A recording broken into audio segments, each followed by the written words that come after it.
Welcome back to Perkins Pipes, and it's a little bit colder as I'm recording this, but this is coming out on St. Patrick's Day, hence the green hat, the green shirt, and the green hoodie. And it seemed only appropriate that I bring out a bent Dublin, and in the pipe we've got Peterson of Dublin's early morning pipe tobacco. So it seemed appropriate for what we're going to talk about, which has to do with the Irish. So as always, folks, let's get this guy lit. Let's get to talking.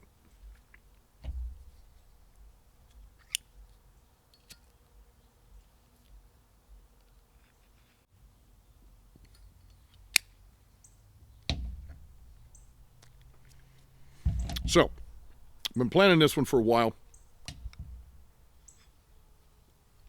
Knew that I wanted this one to be the St. Patrick's Day video. There was a wonderful book that came out several years ago, and let me check the copyright on this. This came out in, turn the pages, 1995. Yeah, 1995. And it is How the Irish Saved, let's turn it right, there we go. How the Irish Saved Civilization by Thomas Cahill. And the subtitle is The Untold Story of Ireland's Heroic Role from the Fall of Rome to the Rise of Medieval Europe. This is really quite a sensation when it came out. And I remember getting it at the time, so wow, this hit me. This is 30 years old. Remember getting it when it came out, very excited about it, read it. I shared it with a number of students over the years. And in short, and really I'm going to make it the short summary of this and then move on to some more of the content of what it's really saying. It's about the Irish monks who preserved Greco-Roman literature through the monasteries, through the copying of the great manuscripts and all that sort of thing. So How the Irish Saved Civilization, Thomas Cahill, certainly for St. Patrick's Day today, seems appropriate, so be sure to check that out if you're interested in that kind of thing.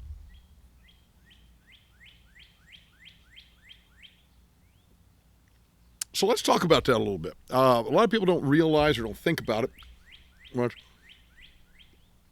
And I mentioned it on this channel before.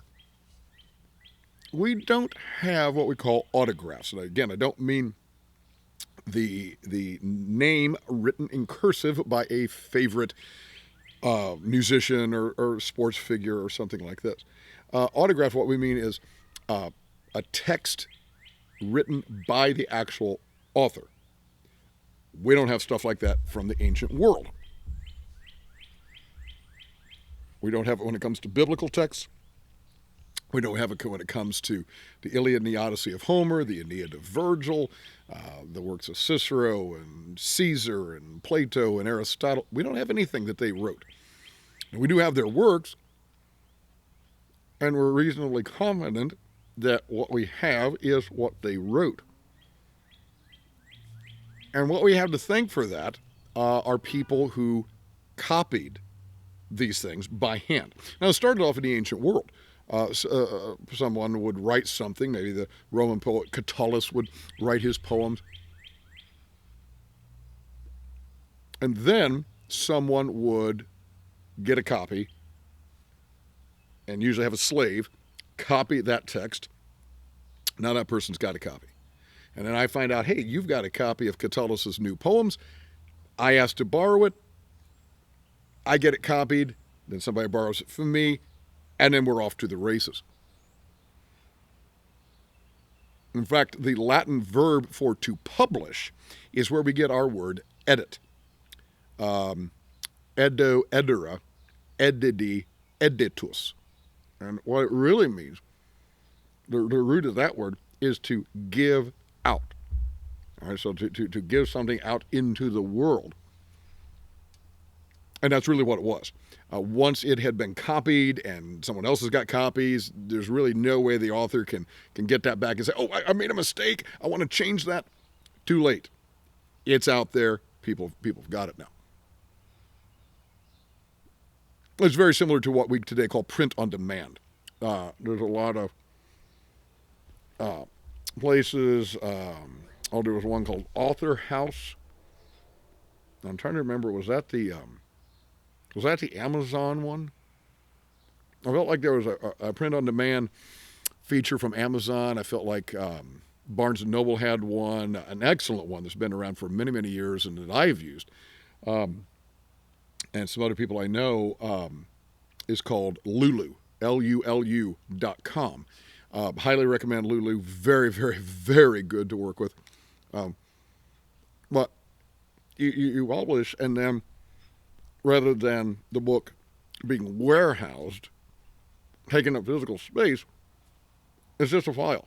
It's just an electronic file. And then somebody orders a copy off of Amazon, boom, they print a copy, and it's sent out. And so we've really kind of come full circle. But between the ancient world and today, then you've had other copies of these ancient texts being made. And as Cahill lays out in his book, we really have the Irish monks to thank for that.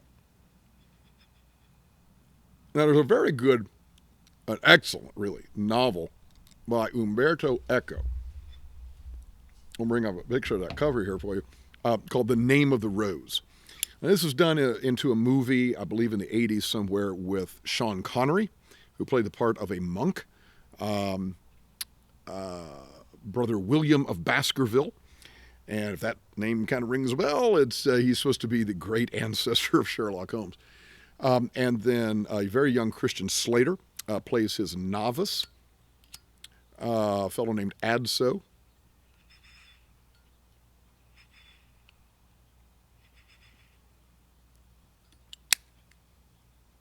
F. Murray Abraham is the head of the Inquisition, a fellow named Bernardo Guy.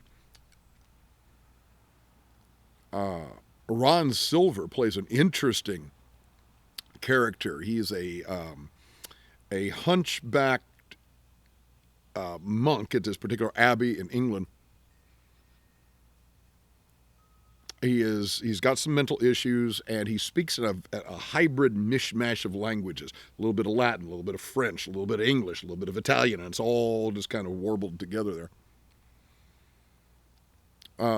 The movie's good.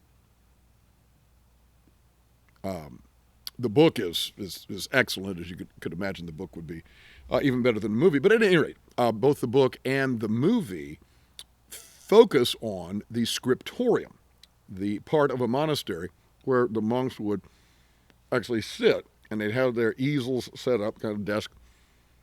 They'd have a piece of parchment staked out on there, and then you've got another place where the book that you're copying, you've got that set up. And so they're hand copying the calligraphy and doing the illumination and all that sort of stuff.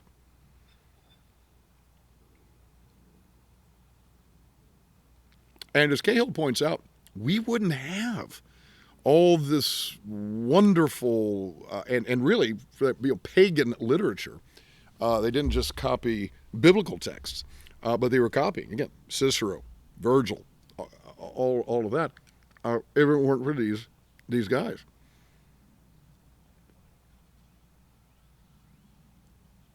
And you begin to realize just how tenuous the thread really is from antiquity to the modern world. So many of these texts lost to fire, to flood, just general loss. What happened to it? Don't know. And then you're relying on copies of copies of copies being made down through the centuries. Of course, you've got to trust that these guys know what they're doing. And very often they didn't. Some of these people were not literate in Latin, say. And so here you are copying a text in Latin, copying the Latin over, and you don't know that. Think about yourself for just a moment. Have you ever tried to take a language that you don't know? All right, so maybe you are a speaker of a language that uses the Latin alphabet, so Spanish, French, English, of course, Italian, and then you try to copy Chinese or Japanese or Arabic. Well, first of all, you're going to be very careful, right? Because you're going to be not so much writing the letters as you're going to be drawing them.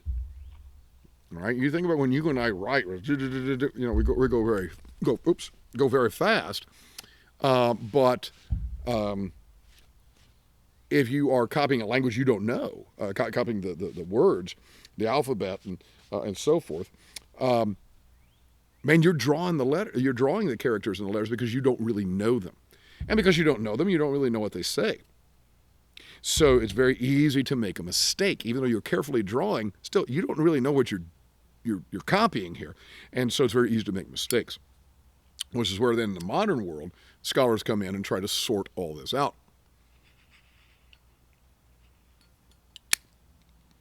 So, and I think we talked about it on this channel before. But here I've got, I'll say, 5 manuscripts, 5 copies of a text. And 3 of them say the same thing in a particular area. 1 says something different, and 1 says something different yet. Okay? How do you know? How do you know what the original author wrote? You say, well, 3 of the manuscripts have the same thing, the other 2 have something different, and the 3 must be right. Maybe. You got to look at, say, well, which one is the oldest? All right? Even if it's just by 100 years or so, and anything closer back to the original source, you think, well, maybe that's correct. You also look at the other things that the author wrote and say, does any of this match his style or her style? If the word choice was wrong. And then one of the principles that we talk about is lectio difficilior, the more difficult reading. If you've got a phrase or a word or something in a text, and one reading is more challenging, and I don't mean in terms of the content, but I mean in terms of the grammar and the syntax and all that, you assume that the more difficult reading is the correct one, because an illiterate copyist is, or someone who is not well literate in the language, is not going to make a mistake, likely, into a more difficult construction.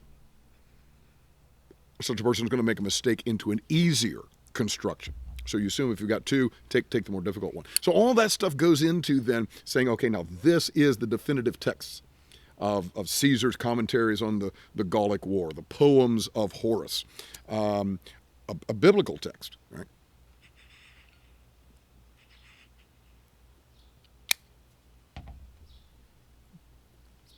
So we really do have these monks to thank for this and give us this wonderful, wonderful heritage that now, hopefully, between the physical copies and the digital copies and all that, hopefully, we can keep this stuff pretty well preserved for many years to come. So, quick question.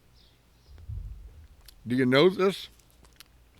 How the Irish Saved Civilization by Thomas Cahill. Do you know this book? Tell us what you think about it if you've read it. Would love to know. This one, though, we really just wanted to introduce that to you here on St. Patrick's Day. So a happy St. Patrick's Day to everyone. And as Malcolm Guite likes to say, I do these little things in order at last to do nothing. Or as I like to say in Latin, Parva ago ut tandem, nihil agam. Have a wonderful day.